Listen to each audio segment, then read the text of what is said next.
Hey guys, tonight we're diving into the tangled, tuneful mess that is Apollo's musical contests. The kind of ancient drama that makes high school band auditions look like a breeze. Picture yourself wandering through sun-warmed hills in Greece, olive trees swaying overhead, and the faint scent of wild thyme on the breeze. Somewhere a lyre twangs out a chord that's almost but not quite perfect.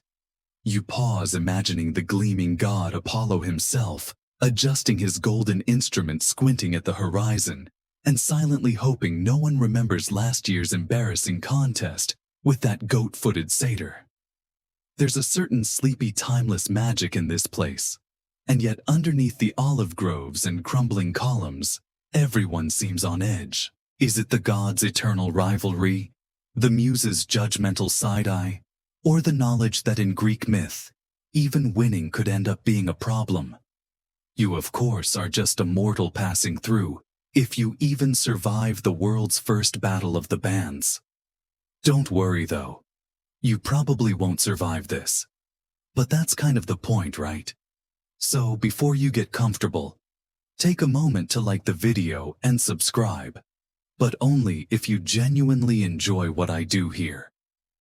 Drop your location and the local time in the comments. Seriously, I want to know how far this bedtime story travels. Now dim the lights, maybe turn on a fan for that soft background hum. And let's ease into tonight's journey together. You trudge up a dusty goat path, sandals kicking up little puffs of ancient earth. In the distance, the golden glow of Apollo himself shimmers just beyond the next stand of cypress. There's no mistaking him, radiant hair, that too casual laurel crown, and a smile that suggests he's still thinking about that last contest, the one everyone's too polite to mention. The sun's warmth settles on your shoulders, mixing with the underlying anxiety you feel, like the pre-performance jitters before a big show. Because here in mythic Greece, you never know when you'll be called on to judge a divine talent show. Did you know, by the way, that the earliest lyres were often strung with animal gut? It's not exactly vegan-friendly, but the sound was legendary. Bright, clear, and apparently good enough to convince half the ancient world that Apollo deserved to headline the cosmic concert. Of course, historians still argue whether Apollo actually invented the lyre, or if he just borrowed it from Hermes, who's known for being both a prankster and an instrument thief. The story gets weirder. Not all contests in the ancient world were fair, and awkwardness is as old as history itself. Imagine Apollo's first musical audience, goats, shepherds, and the odd napping muse who's more interested in olives than overtures. The sun god clears his throat, plucks a shimmering string, and the music floats over the hills, half divine, half desperate not to mess up in front of the immortals. If you listen closely, you can almost hear the whispers. Do you think he'll choke on that high note again, mingling with the low hum of cicadas and the distant crash of waves? And somewhere in the crowd, Marsyas the satyr lurks, arms crossed, flute polished, waiting for his big entrance. The tension is thick enough to slice with a bronze dagger, but for now you just keep walking, letting the soothing, awkward soundscape of mythic Greece lull you deeper into this strange musical world. The path curves gently as you follow the distant strains of music toward the source. There, under a canopy of laurel leaves, Apollo fine-tunes his lyre with a precision that suggests he's preparing for something a little more nerve-wracking than simply serenading shepherds.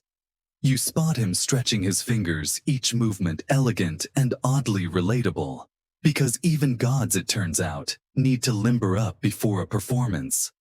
The sun god's routine is more than just mystical posturing. There's a bowl of olive oil at his feet, which he dips into and gently smooths across his hands, a ritual, not just for mortals, but apparently for divine cuticles as well.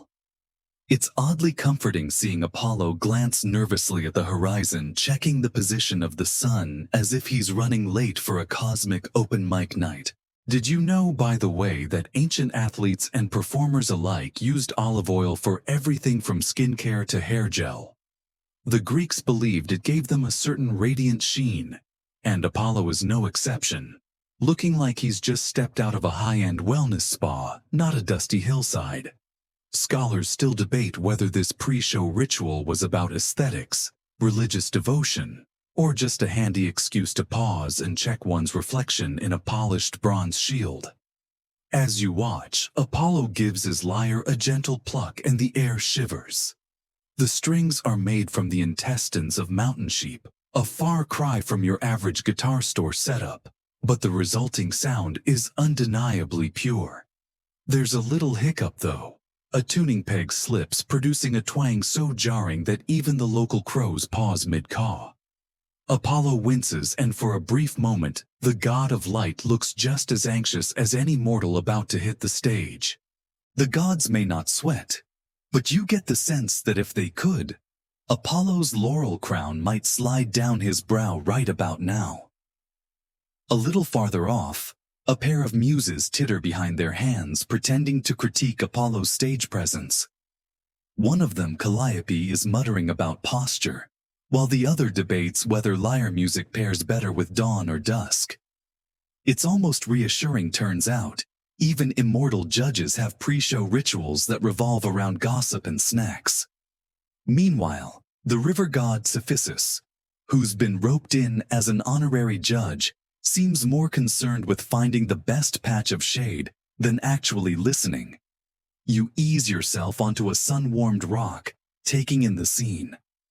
Apollo, resplendent and self-conscious, goes through another round of scales, pausing now and then to glare at an uncooperative string.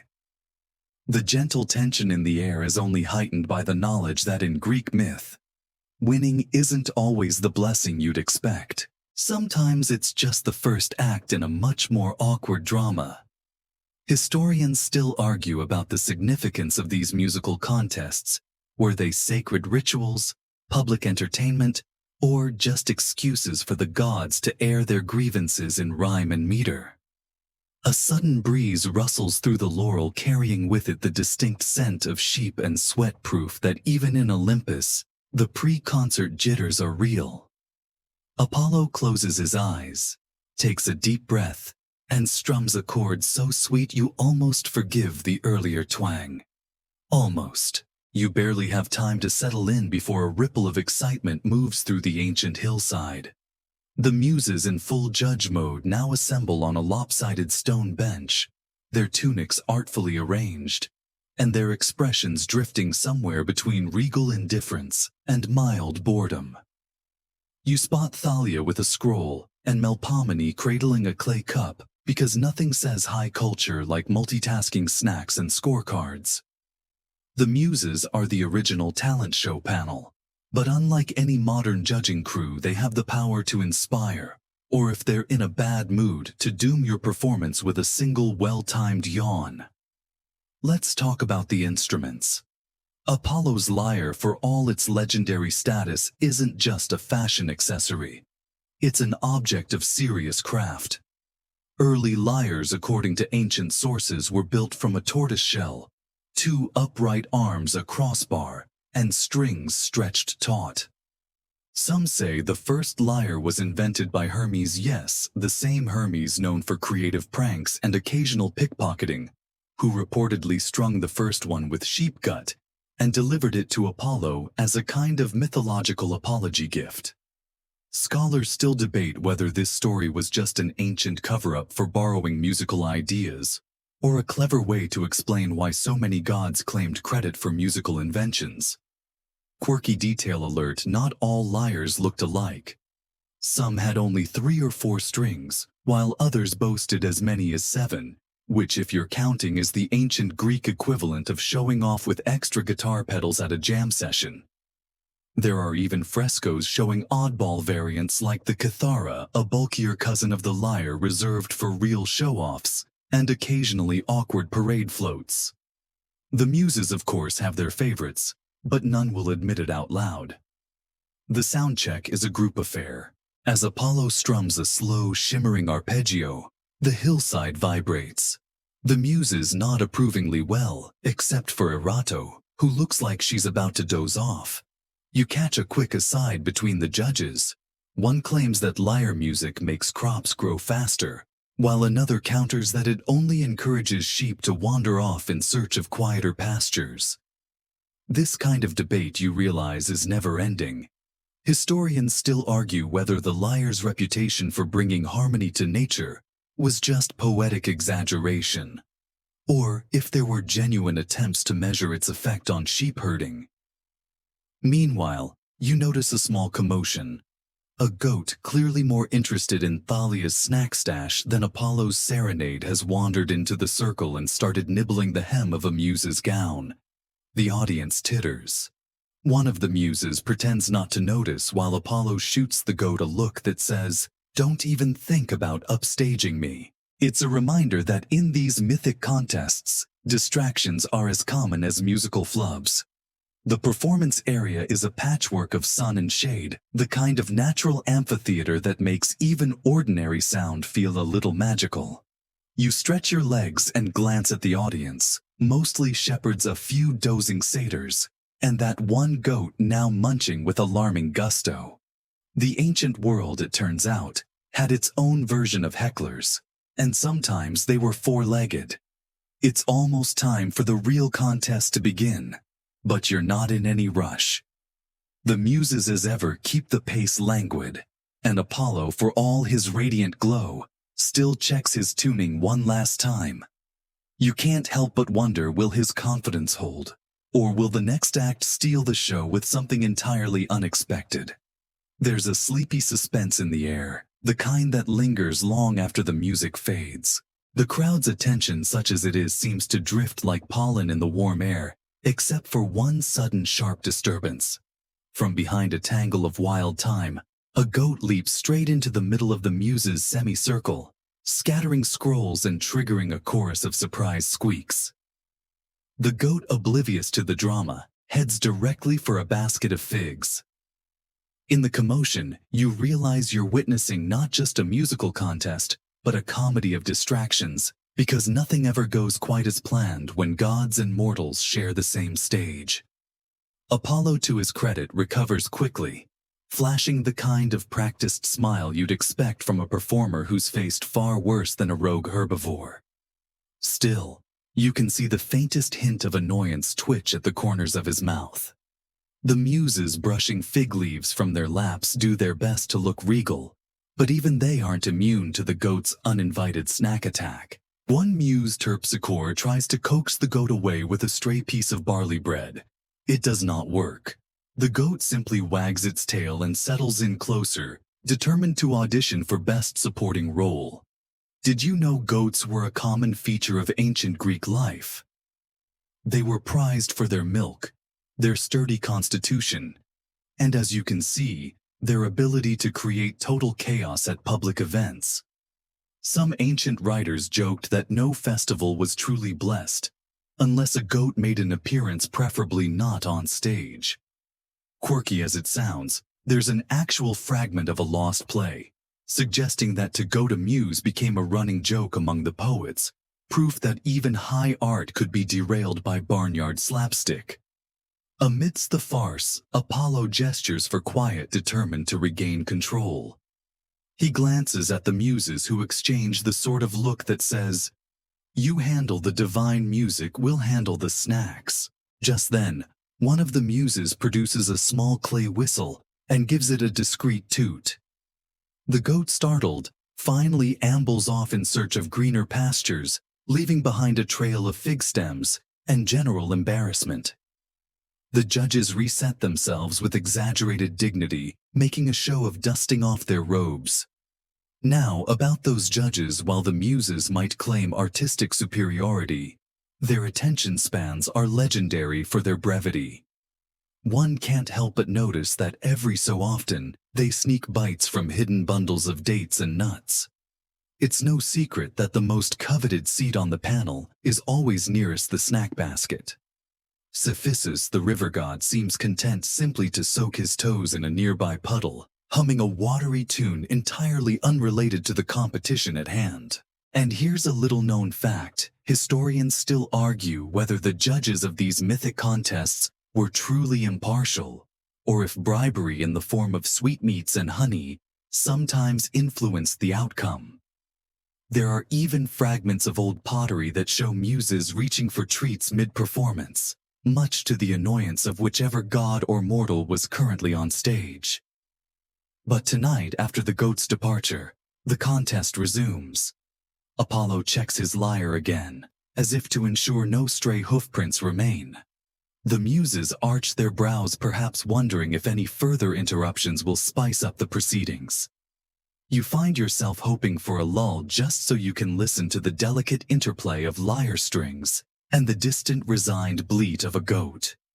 It's a peculiar harmony part, music part mayhem one, that captures the real flavor of ancient Greece, where even the most sacred rituals were never entirely safe from chaos. The contest is about to begin, but first you notice the motley assembly of mortals shuffling closer, each clutching a woven mat or cracked clay cup.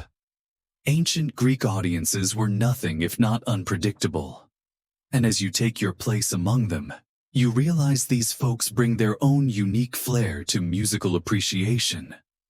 Some mutter about the acoustics. Others debate the merits of goat cheese versus olives as the superior concert snack. The anticipation is tinged with a distinctly mortal impatience.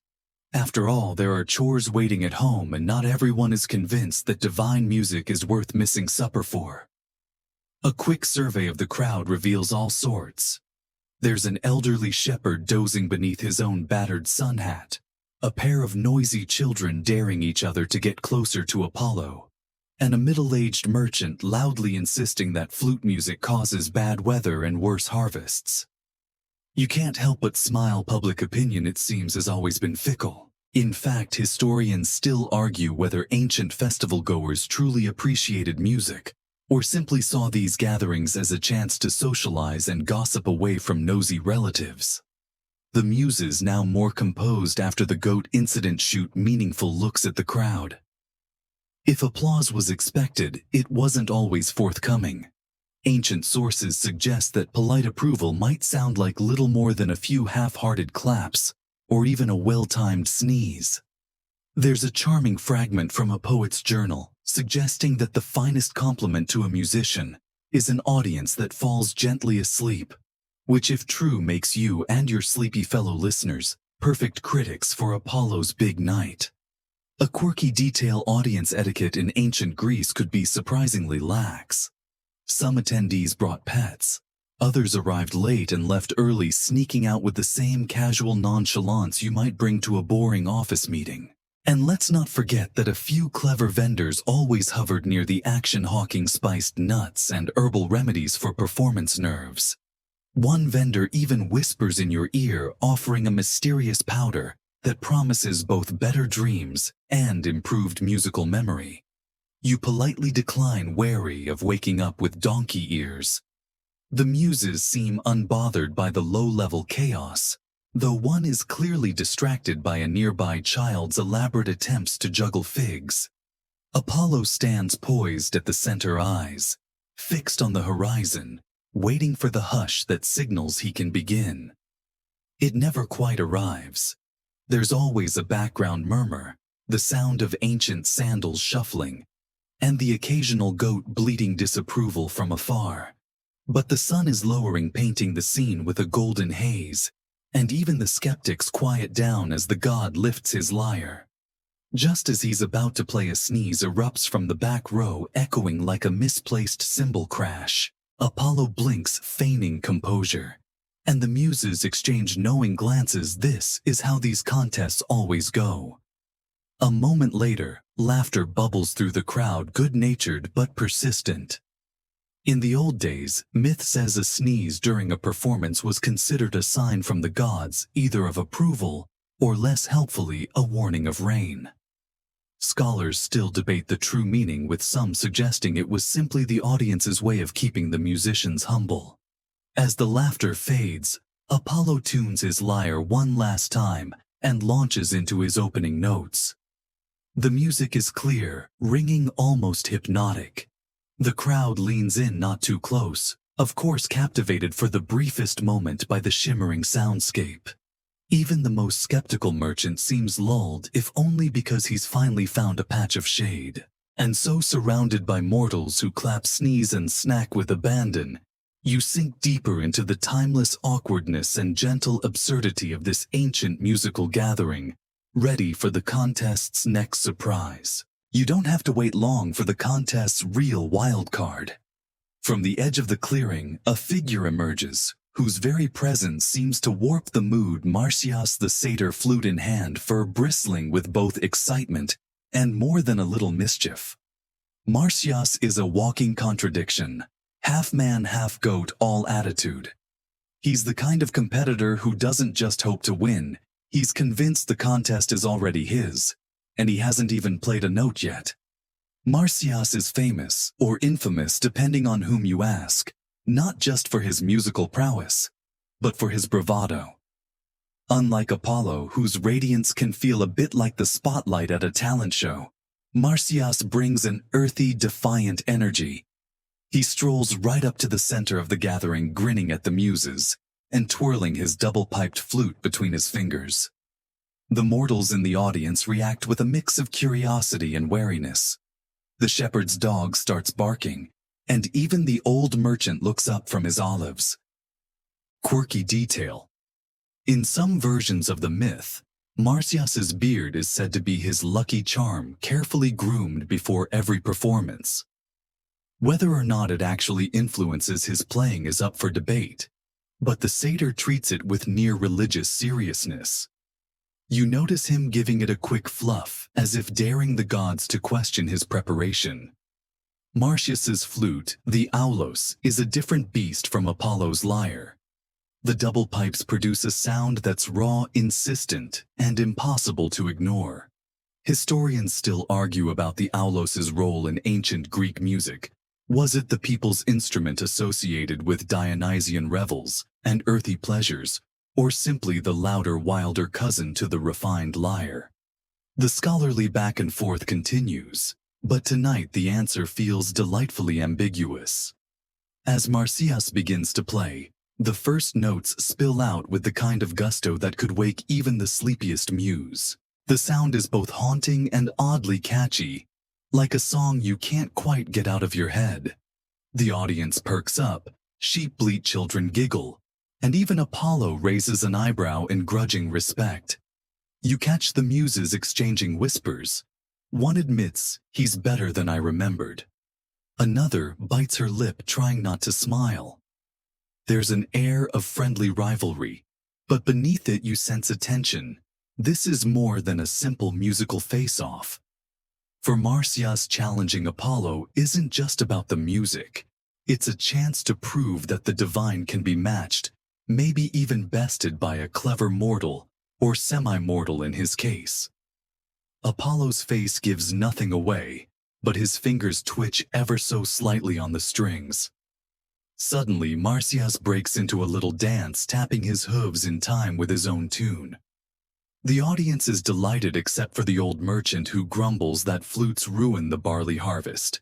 The muses, meanwhile, are caught between their duty to maintain decorum and the infectious urge to tap along. Another joke floats through your mind: if Marsyas loses, at least he can claim the best beard in the business. For now, though, he plays with a confidence that borders on swagger, as if he's convinced that no matter the outcome, his name will be the one sung in taverns for years to come. As Marsyas's final note fades, you realize you've been holding your breath. The satyr bows with theatrical flair, winks at the muses, and takes his place beside Apollo, ready for whatever comes next. In the hush that follows, you hear it again. The rustle of laurel leaves the gentle clinking of a lyre string, and the ever-present debate who really owns the stage tonight. As the applause, if you can call a handful of sneezes and scattered claps, applause fades, the contest structure, or lack thereof, becomes the next source of quiet confusion. You settle a little deeper into the grass, realizing that unlike modern talent shows, nobody actually wrote down any rules for this showdown. The air is thick with anticipation, and perhaps just a hint of worry, because when gods and satyrs face off, what counts as fair play is anyone's guess. The muses huddle together, whispering and glancing at their snacks, clearly unprepared for this sort of logistical challenge. Should they go one after the other, or play at the same time? One stage whispers. The river god Cephissus looks ready to float away altogether, while the mortals in the crowd start placing impromptu bets using pebbles, old drachmas, and in one case, a roasted fig. You pick up on a quirky detail. Ancient Greek contests, musical, poetic, or athletic, were notorious for their shifting, often ambiguous rules. Some sources claim that the very idea of a set judging system was alien to the Greeks, who preferred to let fate, or at least the loudest voice, decide the outcome. Historians still argue whether these contests were judged on technical skill, emotional impact, or simply on whoever managed not to irritate the audience or the gods too much. There's even a rumor that one particularly rowdy contest ended when a herd of pigs wandered through, snuffling up the score sheets. Back in the present myth, Apollo and Marsyas stand side by side, each eyeing the other with the kind of strained politeness you'd expect at a family dinner where everyone remembers last year's argument. The muses announce rather uncertainly that the contest will be in rounds: first Apollo, then Marsyas, and then, if the crowd hasn't wandered off, a grand finale. Marsyas gives a theatrical bow.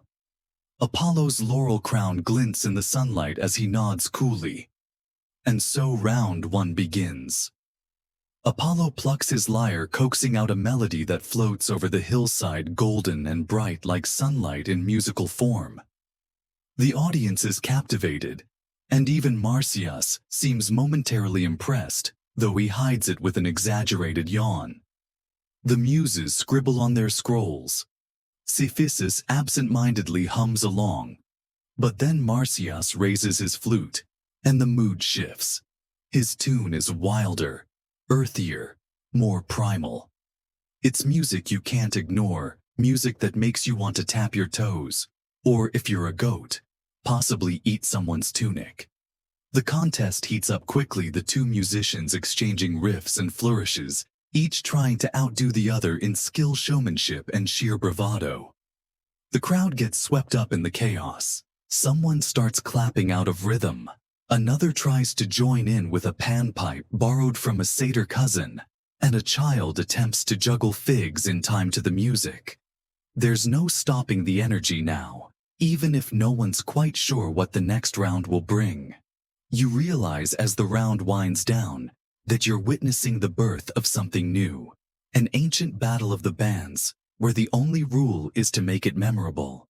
The muses, now thoroughly entertained and slightly sticky from their snack stash, prepare for the next round as all eyes return to the stage. The contest resumes with a tension that's almost musical in itself, a low humming anticipation that builds as Apollo and Marsyas prepare for their next face-off. This time the focus isn't just on the performers, but on their instruments. You find yourself caught up in the ancient debate, which sound, flute or lyre, truly stirs the heart. Apollo's lyre, with its golden ringing clarity, seems to float above the world, pure and orderly. Marsyas's aulos, by contrast, is earthy, chaotic, and oddly hypnotic, echoing through the trees like the call of something wild and uncontainable. You watch as Apollo steps forward, first striking a series of intricate arpeggios on his lyre. The notes shimmer in the late afternoon sun, spinning a web of harmony that seems to hush the entire hillside. Shepherds stop chewing their barley cakes. Even the muses fall silent, eyes closed, swaying gently to the rhythm. There's a moment when it feels as though time itself pauses, just you, the music, and the weight of myth pressing in around you. Mainstream fact lyre music was often thought to bring order and harmony, even calming wild animals and healing the sick, according to some ancient writers. Apollo, as patron of the arts, medicine, and prophecy, embodied this ideal. But quirky detail: there are ancient vase paintings where lyres are shown hanging from tree branches, like forgotten umbrellas, proof that even legendary instruments sometimes get left behind when the wine runs out. Scholars still argue whether the lyre or the aulos held more sway over Greek hearts. The lyre was revered in temples and palaces, while the flute, Marsyas's instrument, was associated with Dionysian revels and rowdy public festivals, sometimes even banned in certain sanctuaries for being too wild. Some claimed the aulos could summon madness or ecstasy, while others insisted it merely summoned headaches at family gatherings. Now, it's Marsyas's turn. He lifts his twin pipes, takes a deep breath, and lets loose a melody that's all defiant confidence. The sound snakes through the crowd complex, unpredictable, a little bit mischievous. People tap their toes. The goat from earlier even bleats in rhythm as if choosing sides. The muses start murmuring. One calls the aulos dangerous, another admits it's strangely catchy. A subtle rivalry unfolds. Apollo's music reaches for the heavens while Marsyas's drags you down to the roots of the earth. Which is better? Nobody knows, not even the judges, who scribble notes and pass honeycakes back and forth while debating in hushed tones. The audience is divided, with some clapping for Apollo's grace, and others stomping their feet for Marsyas's raw energy. Just as Marsyas finishes his latest riff, he tosses his beard dramatically, an open challenge. Apollo smirks, adjusting his laurel crown, and you sense that beyond the music, pride and nerves are in play. The section ends on a lingering note, both lyre and flute echoing together in the evening air. The contest has become more than music. It's an argument about beauty itself, refined, or wild, cosmic, or earthly, rule-bound or reckless. And as the crowd waits for the judges to weigh in, you can't help but wonder which melody will linger longer in your dreams. The notes of Marsyas's last performance are still fading when the judges gather for what should be the most solemn moment of the night. The muses, some wiping honey from their fingers, others fanning themselves with laurel leaves, try their best to look objective. Yet it's painfully obvious that impartiality is a myth even gods struggle to maintain. Cephissus, the river god, lounges on a mossy rock, distractedly skipping stones into a puddle, while the mortals in the crowd crane their necks, whispering and elbowing each other about which act deserves the laurels. The judging panel is a spectacle of confusion and mixed motives. Calliope, who usually presides over epic poetry, seems more interested in Apollo's hair than the music itself. Meanwhile, Terpsichore, the muse of dance, is still tapping her foot to Marsyas's last tune, which has now become an earworm she can't shake. The ancient sources suggest that muses could be both the fairest and the most easily swayed of judges, depending on the quality of the snacks and the mood of the day. In fact, there's an old joke among Greek poets that if you want to win a muse's favor, offer her the last olive from your picnic basket. Quirky detail in some retellings, a stray river god like Cephissus is invited to balance the judging panel. But in reality, he's mainly there for comic relief, tending to interrupt deep debates with comments like, "Well, the aulos sounds best underwater," or "I prefer anything that doesn't disturb the reeds." The crowd giggles as Cephissus offers his expert opinion, making it clear that this contest, however grand, is not without its share of backstage antics. Historians still argue whether the muses actually cared about fairness in these contests, or if they just enjoyed the spectacle and the chance to indulge in some harmless favoritism. There's even a fragment of a lost comedy suggesting that once a muse was bribed with a particularly delicious honey cake and spent the rest of the evening composing limericks about beekeeping. As the judges deliberate loudly and with much gesturing, the mortals start choosing sides. Half the crowd is convinced Apollo's music is the only thing keeping the world from falling into chaos. The other half roots for Marsyas, chanting his name and waving sprigs of wild thyme in the air. It's an early example of fandoms at work, and you wonder if any future generations will have as much passion for musical debates, or as many goats in the audience. Finally, the muses call for quiet. The air grows heavy with expectation. Cephissus tries to hush the crowd with a burbling solo on a water reed, but it only makes everyone giggle more. The muses clear their throats, shuffle their score scrolls, and prepare to announce the results, though you can't help but sense a little favoritism lingering in the air, like the last note of an unresolved melody. And just when you think the awkwardness has peaked, you realize the contest isn't over. There's another round to come, and the judges still haven't figured out what exactly they're looking for. You let out a slow breath, settling into the kind of patient waiting only ancient Greek audiences seem to master. After all, in this sleepy corner of myth, every decision is just another prelude to the next round of divine drama. Marsyas, feeling bold after his unexpectedly popular performance, decides to raise the stakes in the next round. With a theatrical flourish, he polishes his flute on the hem of his shaggy tunic and winks at Apollo. There's a hush. Everyone senses something risky is about to happen. The satyr launches into a dizzying run of notes, twisting melodies that seem to skip and dance over the heads of the audience. He adds trills and flourishes that nobody saw coming, and for a moment even the goats look impressed. Apollo's response is a masterclass in forced politeness. He smiles tightly, nodding as if to say, "Well done," but you can practically hear his mind racing. How do you outplay a satyr on a roll? There's a gentle sarcasm in the way he plucks his lyre for his reply, just enough to remind everyone he's the sun god after all, and the divine embodiment of musical perfection. Yet you spot him biting his lip ever so slightly, a crack in his sunlit composure. Here's a quirky tidbit. Greek mythology is full of scenes where pride trips up even the gods. Some ancient vase paintings actually show Apollo frowning mid-performance, and a few ancient commentators joked that a satyr's best chance of victory was making the god of light lose his cool. Historians still argue whether these stories reflected real anxieties in ancient Greek society about talent pride and the awkwardness of besting a celebrity.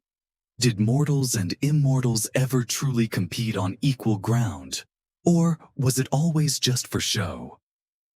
Back in the contest, Marsyas suddenly changes tempo.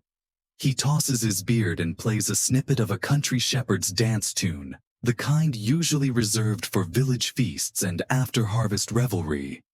It's an unexpected move, and the mortals in the crowd erupt with laughter and applause, clapping along.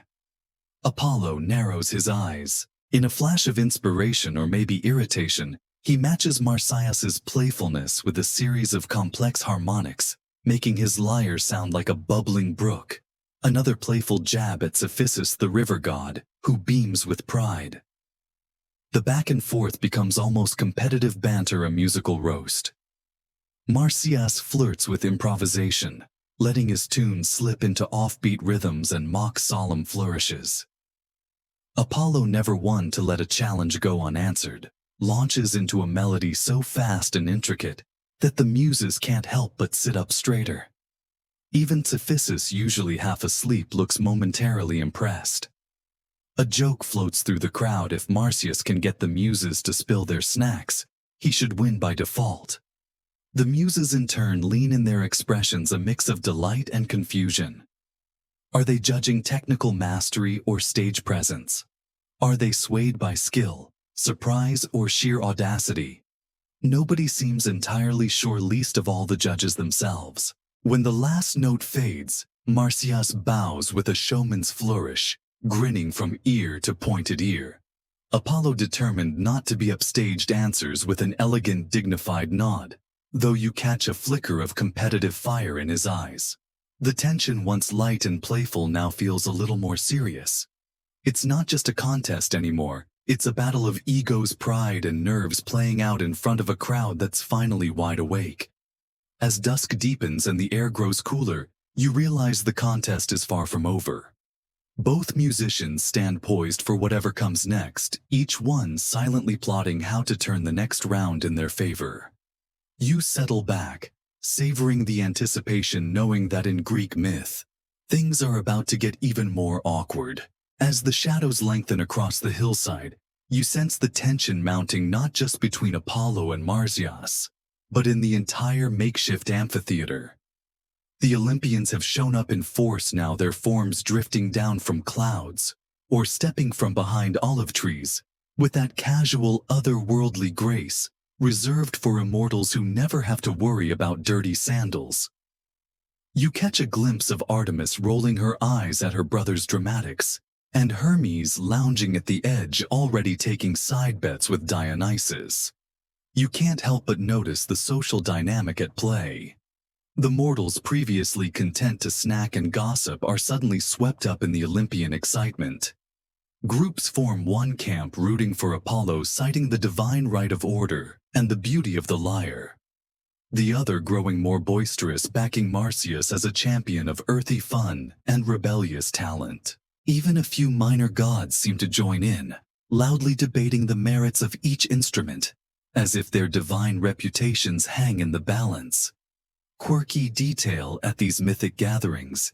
It was common for spectators to make wagers, not just in coin, but with goods like breadfruit, or even a prized chicken. There's a low buzz as Hermes slyly collects bets, promising favorable odds, but conveniently forgetting who bet what.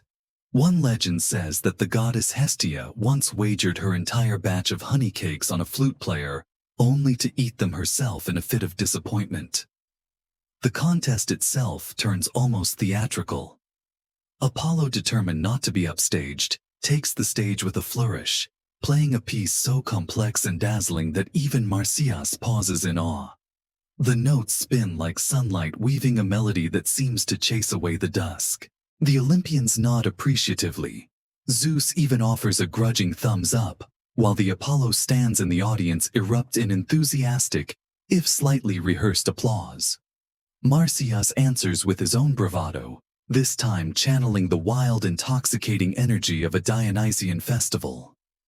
His flute pulses with life, the rhythms chaotic but oddly beautiful, like a storm rolling over the fields.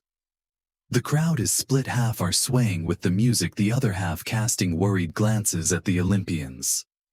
The muses fan themselves, unsure whether to mark down technical points or reward sheer passion.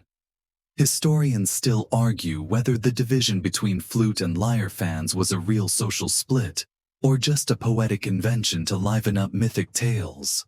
Was Marsyas's story a cautionary parable about challenging authority, or simply a reflection of ancient Greeks' love for a good underdog narrative?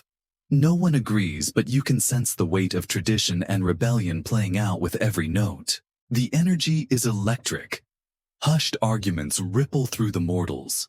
The Olympians place their final bets. The music, both refined and raw, seems to vibrate in your very bones, and for a moment you forget whose side you're supposed to be on. It's not just about music anymore. It's about belonging, identity, and the eternal urge to pick a favorite even when the stakes are divine. The round ends not with a bang, but with a collective breath as everyone waits for the next move. The awkwardness is so thick you could spread it on barley bread. Somewhere a goat sneezes, and the crowd dissolves into uneasy laughter.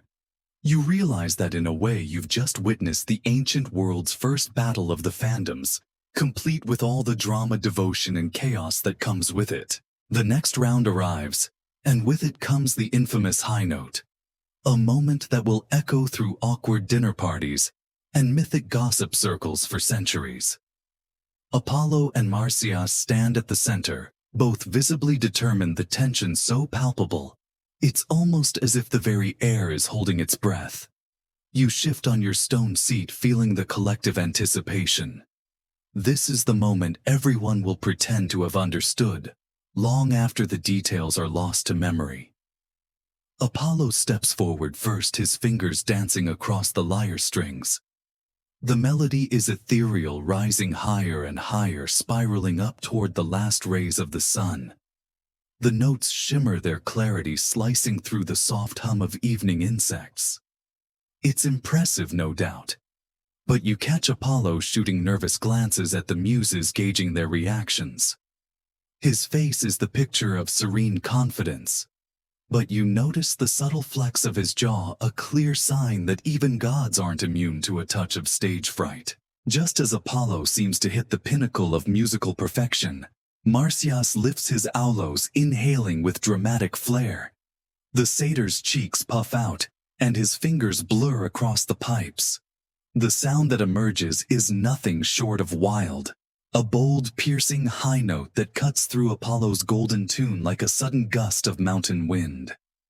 It's raw, almost discordant, and for a moment you're not sure whether to wince or applaud. Here's a quirky historical tidbit. Some ancient Greeks believed that hitting the highest note possible was the truest test of musical skill. Never mind whether it sounded good to anyone except the performer's mother. There are vase paintings of musicians with faces twisted in sheer effort, all for the sake of a single impossible tone. Scholars still argue whether these contests actually included such dramatic showdowns, or if this high-note duel was a later embellishment added by storytellers to spice up an already spicy myth. The audience reacts exactly as you'd expect. Some people gasp, others clap, and a few seem to be suppressing giggles. One shepherd loudly claims that his sheep can do better, drawing a snort from Hermes, who's still busy juggling bets and honey cakes. The muses do their best to look deeply moved, though you catch one scribbling something suspiciously like a grocery list on her wax tablet. As the echo of Marsyas's note fades into the twilight, Apollo and Marsyas lock eyes. For a fleeting second you sense real respect, and maybe a bit of mutual embarrassment. Both know they've stretched their talents, and everyone's patience to the limit. The mortals in the crowd start to fidget, glancing at the horizon, as if wondering when supper will be served. Even the Olympians look restless, shifting their attention to side conversations about the next chariot race. The high note becomes an instant legend. The crowd will talk about it for weeks, each retelling more exaggerated than the last. Some will swear it was so beautiful it brought tears to Zeus's eyes. Others will insist it was so shrill it cracked a dozen wine cups. And you're just grateful you witnessed the moment, awkward, as it was a mythic milestone in the world's earliest and most peculiar talent show. With the echoes of that infamous high note still bouncing off the olive trees, the contest's mood subtly shifts. It's clear that the audience and the gods have been taken on a roller coaster of musical bravado, and now the air is thick with nerves, pride, and more than a hint of awkwardness. You can practically taste it, mixed in with the dust and the lingering scent of fig cakes. Both Apollo and Marsyas try to act unfazed, but you see the strain flickering in their eyes, the telltale signs that things are about to take a turn for the complicated. Apollo is the first to show cracks in his sunny composure. He retreats a step, fussing with his lyre and pretending to adjust a string that's already perfectly in tune. He throws Marsyas a look that's equal parts admiration and annoyance, a look you might recognize from someone who just lost their place as undisputed favorite. The muses, meanwhile, murmur amongst themselves, their votes not nearly as unanimous as before. One leans over to another and whispers, "Did you bring more honey cakes?" Because as every judge knows, snacks are essential for surviving drama. Quirky detail in ancient competitions. It was not uncommon for losers to grumble about the fairness of the outcome. Some sources describe elaborate sore loser rituals, including one unlucky poet who tried to bribe the judges with cheese. Historians still argue whether these musical showdowns were meant to produce a true winner, or just create an excuse for another night of storytelling and revelry. As for Marsyas, the satyr paces along the edge of the circle, occasionally shooting Apollo a triumphant grin, then glancing away, as if uncertain what comes next. The confidence he showed before seems tinged now with worry. His last flourish was daring, but it's clear he knows he's pushed the boundaries maybe too far. The satyr's fans in the audience shout encouragements, and a few start a rambling chant that quickly devolves into off-key bleating. The tension between the contestants is so thick even the mortals can sense it. The crowd's divided, with some openly cheering for Marsyas, and others whispering their hopes for an Apollo comeback. You spot a group of minor gods consulting an improvised scorecard, arguing in whispers over who truly deserves the laurel crown. The muses have retreated behind a wall of grape leaves, clearly wishing someone would invent a polite way to call a tie. And then it happens, the famous silent treatment. After Marsyas's last wild riff, Apollo simply stops playing. He folds his hands, fixes his gaze on the horizon, and refuses to respond, an Olympian power move if ever there was one. The audience hushes, sensing the shift. Even the goats look up, ears twitching as if they know the myth is at a crossroads. You realize that pride, nerves, and a very messy scoring system have all conspired to create a truly classic case of mythic awkwardness. Somewhere in the olive grove, Hermes is trying not to laugh, while the river god Cephissus loudly insists that water music is still the best. The muses sigh, their honeycakes forgotten for the moment. In this awkward lull, nobody seems sure what to do next. You settle back, letting the quiet linger, and wonder if awkwardness was always the point. A built-in reminder that even for the gods, victory and defeat are never simple, and every contest leaves a few sour notes hanging in the air. As the last awkward silence stretches on you, drift from the crowd and follow Marsyas as he quietly disappears into the forest, licking his wounds, both metaphorical and, according to some gossipy nymphs, possibly literal. The contest may have ended for the audience, but for Marsyas the aftermath is its own saga of embarrassment, rumors, and the perennial question, what went wrong? Marsyas doesn't go gently, of course. He paces beneath the shade of an old oak flute still clutched in one hand, replaying each moment of the contest in his mind. Quirky detail: ancient Greek musicians often believed their instruments had moods after a public performance, sometimes refusing to play, sometimes shrieking out of tune as if in protest. Marsyas's double-piped aulos now emits a faint plaintive squeak every time he tries a scale, almost as if it shares his bruised pride. Word travels fast in mythic Greece, and it isn't long before the local nymphs and woodland creatures start whispering about what really happened at the contest. A pair of gossipy naiads recount every detail to a tortoise who seems unimpressed, embellishing each retelling, until by the end of the day, Marsyas is said to have bested Apollo by such a margin that Zeus himself was seen sneaking out of the audience to avoid embarrassment. Even the birds seem to chirp in a more minor key, as if in sympathy. Historians still argue whether Marsyas's story was spread as a cautionary tale for aspiring musicians, or if it was simply an ancient exercise in reputation management. After all, the Greeks loved nothing more than a juicy story, especially one involving a little cosmic comeuppance and a generous helping of poetic exaggeration.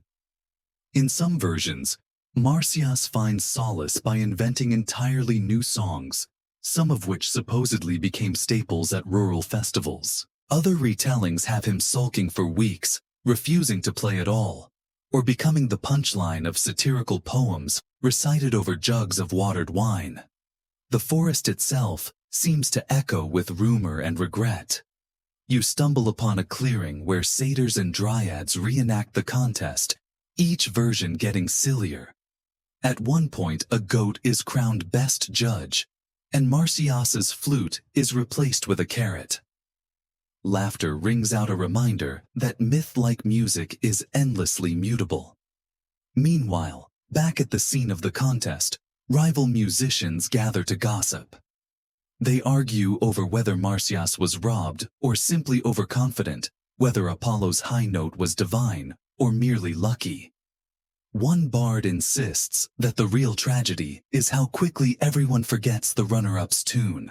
Another proposes a rematch, though, as a joke the new judges would be selected by lottery just to avoid another muse-led fiasco.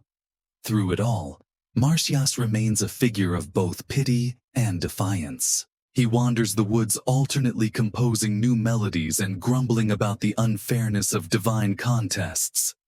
Sometimes in the blue hour before dawn, you can hear a single flute piping through the trees, a bittersweet song that hints at loss, but never quite lets go of hope. And as the night deepens, you realize that every awkward contest leaves a legacy woven into the world's sleepy corners, where music, myth, and memory meet. For Marsyas, the story isn't over. It's just slipped into a softer key, playing on as long as someone remembers to listen. You find yourself wandering back toward the glow of a rustic tavern, where mortals gather to rehash the contest over bread and watered wine. The story of Apollo and Marsyas spreads like wildfire, each version a little grander, a little stranger than the last.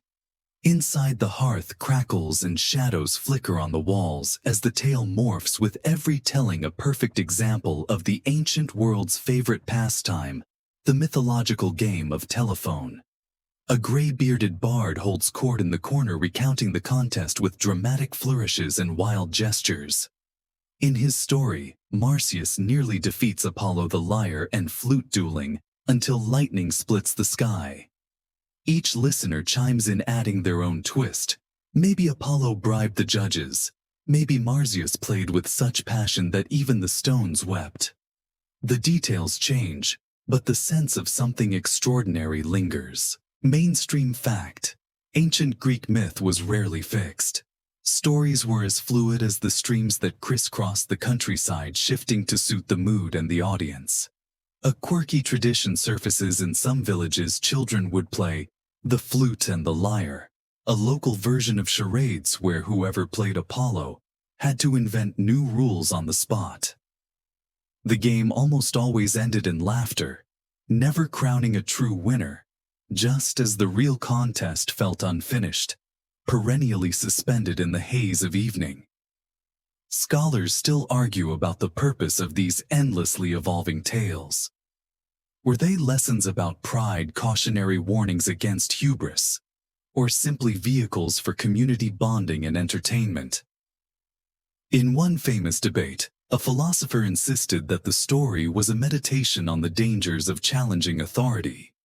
His friend countered, "It's just about goats causing trouble and mortals who can't mind their own business." Meanwhile, the tavern air grows thick with speculation. Was Apollo's victory fair? Did the muses actually care who won, or were they just in it for the honeycakes? Some say Marsyas's flute was later discovered hanging above a shepherd's hearth, a relic to ward off bad luck. Others claim that on certain windy nights, you can hear his tune on the breeze echoing long after the contest is forgotten. It's in these half-lit corners over drowsy cups of wine that the legend finds new life. Listeners drift toward sleep, lulled by the gentle rise and fall of the bard's voice, content to let the details blur and mingle. The awkwardness of the contest dissolves into the soft hum of memory, as every guest like you finds a measure of peace in the shared ritual of retelling. Just when you think the saga might settle into comfortable repetition, a new figure bursts onto the scene. Pan, the wild god of the shepherd's pipes, slung casually over his shoulder, eyes twinkling with mischief. Unlike the polished Apollo or the defiant Marsyas, Pan is the embodiment of carefree chaos, his music less about skill and more about stirring up a good time. The crowd perks up, sensing that the contest's awkwardness might take a new, unpredictable turn. Pan's instrument, the syrinx or panpipes, is humble but iconic, a series of hollow reeds bound together capable of producing melodies both haunting and playful. You notice that unlike Apollo's regal lyre or Marsyas's intricate aulos, Pan's pipes are more at home in the woods than on the temple stage. Historians still debate whether the syrinx was a sacred instrument or simply a shepherd's tool adapted for music making, but tonight it carries an unmistakable aura of rebellion and freedom. The god strides confidently to the center, his hooves tapping a rhythm that instantly infects the crowd. His tune is light-hearted and teasing, filled with trills and fluttering notes that mimic the calls of birds and the rustling of leaves. The muses exchange uncertain glances. Some smile, others look ready to intervene. You catch Artemis Pan's cousin rolling her eyes affectionately, clearly accustomed to his antics. Quirky detail: Pan's music was said to inspire both delight and terror, sometimes causing sudden panic, hence the word panic in English, which traces back to this mischievous god's name. Some ancient writers joked that Pan's favorite audience reaction was confusion music that left listeners unsure whether to dance, flee, or laugh. It's the perfect soundtrack for awkward contests where nobody quite knows what's coming next. Pan's performance is less a contest and more a declaration. Music doesn't have to be serious to matter. His pipes bubble and burst with whimsy, drawing laughter and claps from the mortals, while the Olympians look on with a mix of amusement and exasperation. Even Cephissus seems to smile, splashing water rhythmically. As Pan finishes, the mood lightens, but the contest's tension hasn't disappeared. It's merely taken a more playful shape. You realize that musical contests in ancient Greece weren't just about mastery. They were also about community expression, and sometimes simply embracing the glorious awkwardness of the moment. The mood shifts again, as a new figure steps forward from the crowd, none other than King Midas himself, known across Greece for his famously questionable judgment, and that whole messy business with turning things into gold. You spot him adjusting an elaborate golden circlet on his brow, clearly enjoying the attention.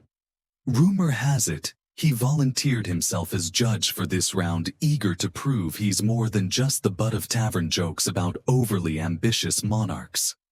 Midas clears his throat and proclaims in that grand, slightly pompous tone favored by royalty, that he will personally oversee the next duel between Pan and Apollo. The crowd stirs, some in excitement, others with poorly concealed snickers. After all, it was Midas who once wished for everything he touched to turn to gold, only to find himself starving and unable to hug his own daughter without catastrophe. Quirky detail: in later versions of the myth, Midas reportedly covered his ears with fine linen whenever music played, terrified of accidentally endorsing the wrong song. Historians still argue whether Midas's role in the musical contests was political theater, or just a convenient excuse for ancient storytellers to introduce one more comedic twist. Some sources say he bribed the muses for a seat at the judging panel. Others insist he simply wandered into the contest looking for a snack and got roped into the chaos. Pan grins at Midas, playing a cheeky little flourish on his pipes that sounds suspiciously like a goat braying. The mortals giggle. Even Hermes stifles a laugh. Then Apollo steps forward, lyre at the ready, regal and poised. He's clearly unimpressed by both Pan and Midas, his fingers gliding across the strings with quiet confidence. The contest begins, and the difference is stark. Apollo's music is elegant, precise, divine. Each note a polished gem, bright and flawless, and Pan's tune, by contrast, is rustic, playful, and somehow more alive. It stumbles in places, trills unexpectedly, but you sense the heartbeat of the forest in every phrase. The mortals clap along to Pan's melody, while the gods nod in cool approval at Apollo's perfect performance. And then comes the moment of judgment. Midas puffs out his chest, glances dramatically at the crowd, and declares that Pan's music, raw, earthy, imperfect, is better. A stunned silence falls. Apollo's expression freezes into something that might charitably be described as murderous calm. The muses exchange panicked glances, and somewhere in the back, a goat lets out an awkward bleat that seems perfectly timed for the moment. In some versions of the tale, this is where Midas's famous donkey ears appear, an act of divine punishment from Apollo for daring to prefer mortal fun over godly perfection. You don't see the ears sprout just yet, but you can feel the tension thickening, the air charged with divine irritation. The mortals start murmuring, unsure which god's wrath will fall next.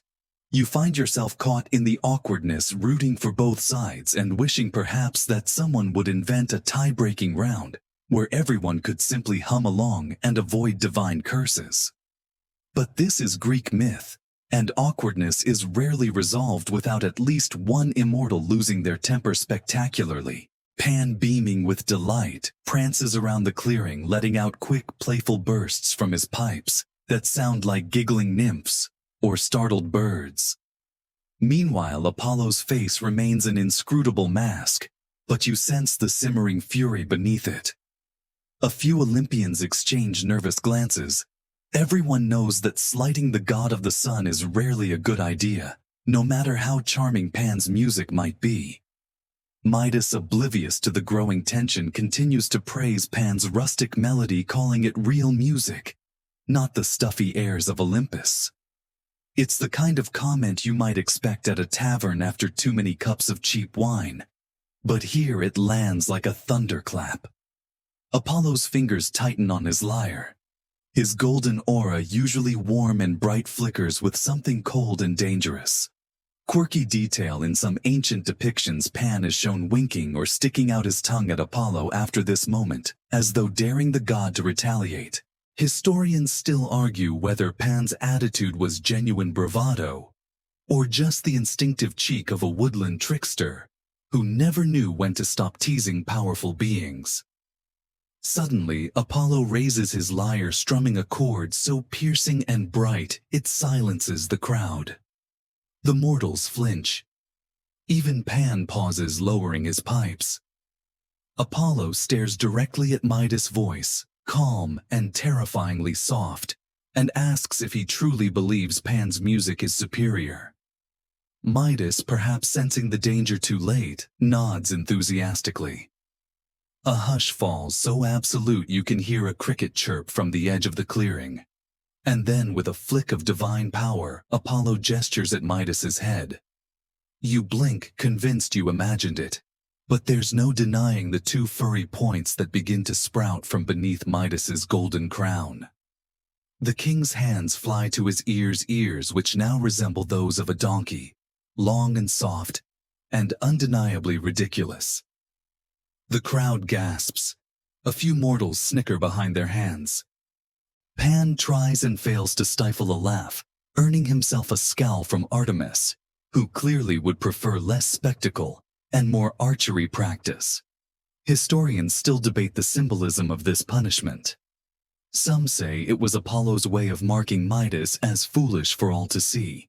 Others argue it was a deeper commentary on how mortals often prefer noise and novelty over true skill and refinement. Whatever the reason, Midas is left humiliated, clutching his donkey ears as Apollo strums another shimmering chord, this one full of smug triumph. Pan, ever the wild card, shrugs off the drama and launches into another playful tune, as if to say, well, that was awkward, but the party's not over yet. The crowd laughs, though uneasily. Nobody wants to be next in line for divine retribution. You sink back into the grass, torn between sympathy for Midas and reluctant admiration for Apollo's cold, shining vengeance. In Greek myth, awkward moments rarely fade quietly. They echo lingering in song and story, long after the gods have stalked off in huffs of divine pride. With Midas clutching his new donkey ears and trying in vain to hide them under his golden circlet, the contest dissolves into an uneasy blend of laughter, whispers, and cautious applause. Pan, unfazed, continues to toot gleefully on his pipes, dancing circles around the flustered king. The mortals in the crowd can't quite decide whether to join in the laughter or to avert their eyes, lest they attract Apollo's wrath by appearing too amused. Apollo, meanwhile, is the picture of divine composure, though the flicker of irritation in his golden eyes hasn't entirely faded. He stands perfectly still, lyre held lightly, waiting for the chaos to subside. You catch the subtle smirk playing at the corners of Hermes' mouth as he takes advantage of the distraction to quietly scoop up the last of the audience's wagers. After all, there's profit in every mythic awkwardness. Quirky detail: later folk stories claim that Midas tried to hide his ears for years, covering them with elaborate turbans and whispering his secret only to his barber, who, unable to keep the news to himself, dug a hole in the ground and whispered the truth into it. The reeds that grew from that spot then whispered the secret to the world whenever the wind blew. Historians still argue whether this was a clever metaphor for gossip or just an excuse to weave donkey ears into every retelling of the tale. As for Pan, he eventually winds down his tune and gives Midas an affectionate pat on the shoulder, as if congratulating him on his brave if disastrous honesty.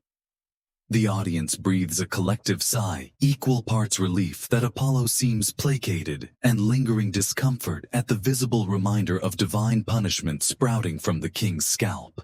The muses, having watched this unfold with expressions ranging from mild horror to thinly veiled amusement, gather their scrolls and exchange quiet comments about the questionable wisdom of inviting mortals to judge immortal contests. One quips that perhaps next time they'll just toss laurel wreaths at random and call it a day. Somewhere nearby, Cephissus begins humming a watery tune, gently diffusing the tension. A few mortals edge closer to the river god, hoping to glean some gossip while staying out of Apollo's line of sight. Meanwhile, Marsyas, who has been quietly observing the spectacle, lets out a snort of laughter, then just as quickly clamps a hand over his mouth, aware of how precarious his own position remains in Apollo's long memory. The contest itself seems forgotten for a moment as all eyes shift to Midas, who slinks away in humiliation, donkey ears flicking with each step. And you realize perhaps that this was Apollo's point all along, to remind mortals and immortals alike that divine pride is no laughing matter, and that sometimes the price of awkward honesty is long ears, and an even longer legacy of public embarrassment. In the awkward wake of Midas's public humiliation, the gods quietly decide that maybe, just maybe, musical contests aren't worth the trouble. Word spreads through the mortal crowd that Apollo, still radiating cool displeasure, has vowed never again to subject himself to such farcical judgment. The muses murmur among themselves, trading resigned glances as they pack up their scrolls, and half-eaten honeycakes, clearly relieved they won't have to preside over another evening of goat jokes and donkey ear scandals anytime soon. A few brave mortals try to protest, insisting the contests are the highlight of their year. One particularly bold shepherd even suggests hosting the next duel in his olive grove, promising free cheese and fewer divine tempers. But Apollo merely raises an eyebrow and plucks a single perfect note from his lyre, a note so piercing and final that the shepherd stammers into silence and backs away, clutching his cheese wheel protectively. Quirky detail. Some ancient tales claim that after this contest, informal musical gatherings continued in secret, often hosted by satyrs and forest nymphs, far from Olympus's watchful gaze. These clandestine parties were said to be rowdy, chaotic, and so filled with questionable tunes that local priests often discouraged mortals from attending, warning that it led only to madness, poor dancing, and inevitable hangovers. Historians still argue whether these stories reflect genuine rural traditions or were simply exaggerated cautionary tales to keep city folks home at night. Meanwhile, the gods scatter, each retreating to their own realms, grumbling or laughing, depending on which side they'd favored. Hermes pockets his winnings with a wink and slips away before anyone thinks to challenge his accounting. Artemis sighs, dragging Pan by the ear as she scolds him for stoking Apollo's temper. Even Dionysus, usually eager for more chaos, concedes that perhaps it's best to let things cool down before proposing another contest. The mortals slowly disperse, muttering about the strangeness of gods and the impossibility of predicting divine moods. Some recount every note of the contest, as though it were already history, embellishing Marsyas's wild improvisations and Midas's donkey ear debacle with each retelling. A few children dare each other to imitate the god voice of Apollo, though their attempts sound more like squeaky goats than radiant sun gods. You linger, letting the last strains of awkward energy fade into the twilight, realizing that something fundamental has changed. The idea of divine contests, once seen as a glorious connection between mortals and immortals, now carries the faint whiff of danger. a reminder that gods have long memories and little patience for public embarrassment. For Apollo, the moment becomes legend, both a cautionary tale and a subtle warning that some contests, no matter how entertaining, simply aren't worth the fallout. With the contests unofficially shelved, Apollo retreats to his temple sanctuaries, letting rumors swirl and mortals whisper, rather than confronting the messy tangle of divine pride and mortal mischief. In the weeks that follow, you hear stories of Apollo making generous donations to local shrines, commissioning new statues, and sponsoring elaborate festivals in his own honor, each carefully crafted to remind everyone exactly who reigns supreme in the realm of music and light. It's a classic move when performance becomes too risky. Pivot to public relations. You notice that temple priests begin spreading carefully curated tales of Apollo's unmatched talent, omitting any mention of Marsyas or Pan, or of the embarrassing donkey ear incident. New hymns are composed celebrating the god's serene beauty, and flawless skill hymns that just happen to coincide with the expansion of Apollo's biggest temple complex. Quirky details. Some old fragments suggest that rival priests grumbled about these building projects, claiming the gold leaf for Apollo's statues was smuggled from other temple treasuries in the dead of night. Historians still argue whether this carefully orchestrated recovery was the work of Apollo himself, or simply the inevitable spin that follows any public fiasco. Some say the god genuinely wanted to heal his reputation. Others believe it was the priests who, fearing their own standing, rushed to sweep away the awkwardness and restore the sun god's shine. Either way, the result is clear. Apollo's name, once bruised by contest, scandals, now becomes more revered than ever. Meanwhile, in mortal taverns and lonely shepherd huts, the real stories continue to circulate. Some claim Marsyas's flute still echoes in the forests, while others swear they saw Midas skulking through the marketplace ears, hidden beneath a giant felt cap.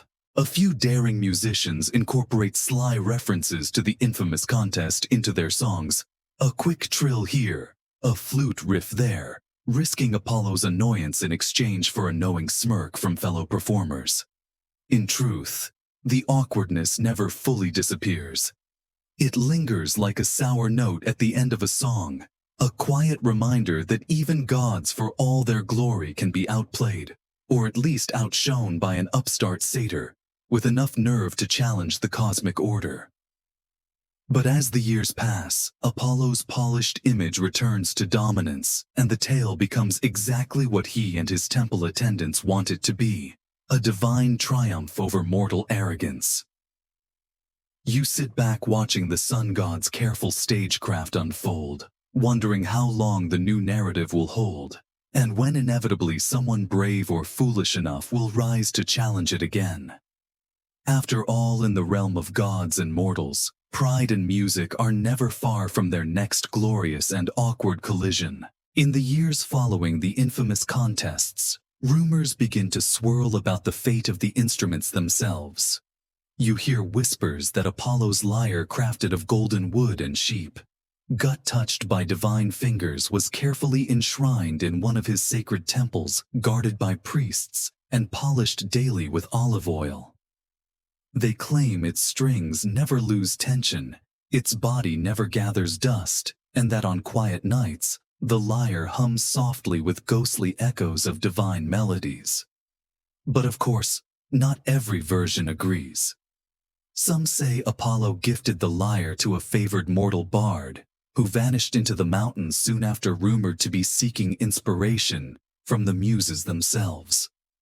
Others insist the lyre was stolen by Hermes again, whoever the trickster sold replicas to unsuspecting pilgrims.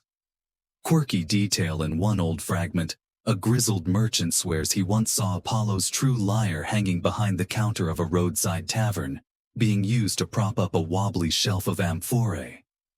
As for Marsyas's flute, the stories grow even stranger. Some claim it was buried beneath an oak tree in the forest, where he retreated after the contest, sprouting reeds that whisper faint tunes whenever the wind blows. Others say it passed from hand to hand among mortal musicians, each one convinced they could master the instrument, each one eventually discarding it in frustration when they failed to summon Marsyas's wild magic. A few insist the flute never truly existed at all, that it was always just an extension of the satyr's own irrepressible spirit. Historians still argue whether any relics of these mythic instruments survived beyond story and song. Skeptics dismiss the lyre in the temple as temple propaganda, just another carefully staged piece of divine PR. Meanwhile, local guides swear on their grandmother's graves that for the right price they can lead you to the last place Marsyas was heard playing, where the breeze still carries echoes of awkward high notes and brazen trills. You wander past traveling peddlers hawking chipped lyres and cracked pipes, each claiming to possess authentic relics of the great contest.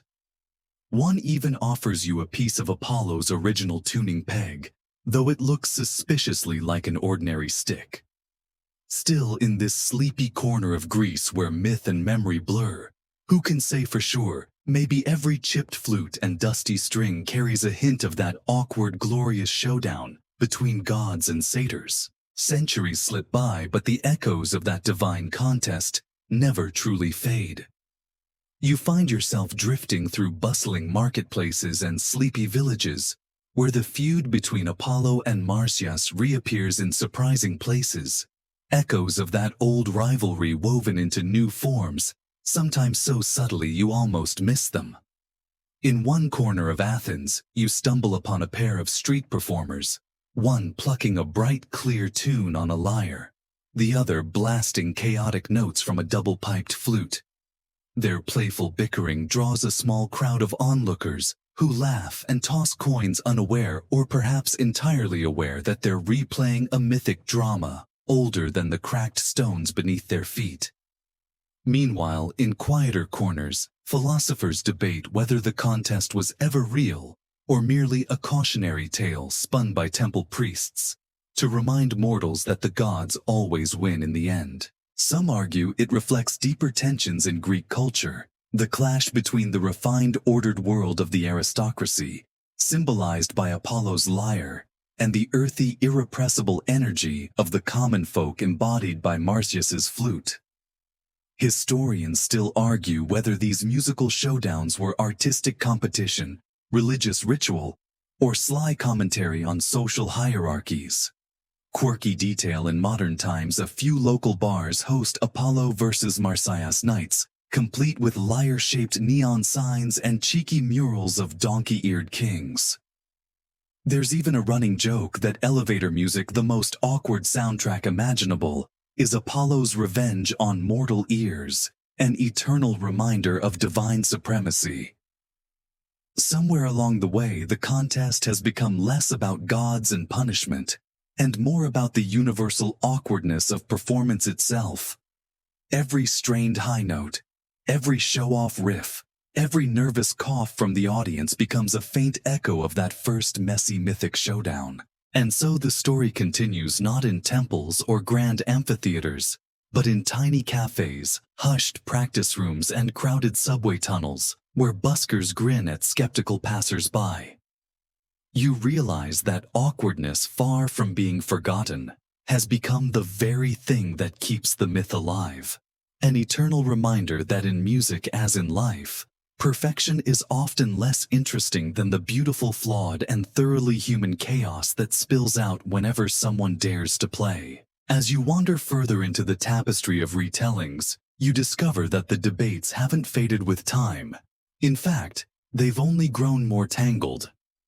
In dusty academic halls and boisterous taverns alike, historians, musicians, and eager amateurs argue over every tiny detail of Apollo's contest with Marsyas and Pan. Was the judging fair? Did Apollo rig the rules?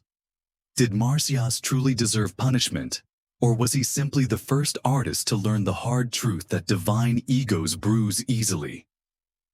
One school of scholars insists the entire affair was a coded parable about human hubris and the dangers of challenging divine order. They point to old fragments of poetry describing Marsyas's fate as a warning to mortals not to overstep. But another camp claims the myth reflects deeper social anxieties in ancient Greece. The uneasy tension between urban elites, who prized polished, orderly art, and rural folk whose messy, heartfelt music was dismissed as crude but spoke more honestly to the spirit. A quirky fringe theory has emerged in recent years, too. Some modern folklorists argue the myth wasn't about music at all, but a clever cover story for ancient political shifts with Marsyas, symbolizing local independence movements squashed by Apollo's centralized Olympian power. Historians still argue whether there's any truth to this idea, or if it's just another example of scholars projecting their own anxieties onto old tales. Meanwhile, new generations of artists reinterpret the contest in paintings, songs, and stage plays. Some depict Marsyas as a tragic hero, others as an arrogant fool. Pan's cameo has even become the centerpiece of comedic parodies, complete with squeaking donkey ear hats, worn by actors portraying Midas. You overhear one bard telling listeners that Marsyas's final high note was so powerful, it split the sky, while another insists it was Apollo's final searing chord that cracked the ancient temple stones. Nobody agrees. And that's precisely the point. The story has become a canvas onto which every new performer, scholar, and audience scrawl their own version of mythic awkwardness. In the soft glow of lamplight, you realize how these debates keep the legend alive. Every retelling adds another layer, another tangle of questions, another spark of curiosity. And as you drift through this sea of stories, you sense that the myth's awkwardness isn't a flaw, but its enduring secret, an eternal riddle echoing between gods and mortals waiting for you to hum along. Section 25. As the years drift into centuries, the story of Apollo's awkward musical contests fades into a gentle legend. A soft thread woven through the lullabies of philosophers, the whispered debates of sleepy scholars, and the off-key refrains of tavern bards who prefer gossip to precision. You stroll along dusty roads where olive trees sway in the wind, hearing snatches of half-remembered songs that retell the tale. Some claim Marsyas still plays his flute on moonlit nights. Others insist Apollo's lyre hums with divine vengeance whenever mortals grow too bold. Over time, the sharp edges of rivalry blur into something softer. The gods themselves grow distant, their tempers and punishments receding into mythic twilight. Mortals, meanwhile, embrace the awkwardness, weaving it into festival games where children with donkey ear hats chase each other through the streets, giggling at the thought of offending a god. In quiet fields, shepherds still carve flutes from reeds, hoping perhaps to catch a note of Marsyas's old magic. Historians still argue about every detail: who played first, who hit the highest note, whether Midas deserved his fate. But the debates grow less heated, their urgency fading like an old echo. Instead, the tale settles into a lull, a bedtime murmur that drifts across generations, carrying the faint music of rivalry, pride, and the warm relief that no contest lasts forever. And you, drowsy and content, settle back beneath the silvered sky. You think of awkward silences, triumphant trills, bright divine chords, and the stubborn pulse of mortal tunes. In the end, it was never really about winning. It was about playing, listening, and remembering long after the gods have wandered away. Now, as you drift into sleep, imagine the contest fading into twilight, the music softening, the gods' bright glow dimming to a gentle hum. The grass rustles under your head like a cool pillow, and the air grows still as if the world itself is holding its breath. Even the awkwardness, so raw and bright before, becomes a distant memory, just another note in the endless song of myth and mortal life. Let the tune of that ancient contest settle into your bones. Let the clatter of lyre strings and the wild trill of a flute melt into the background hum of your dreams. And as the night deepens, Remember the story. Like the music will always be waiting for you whenever you wish to listen again.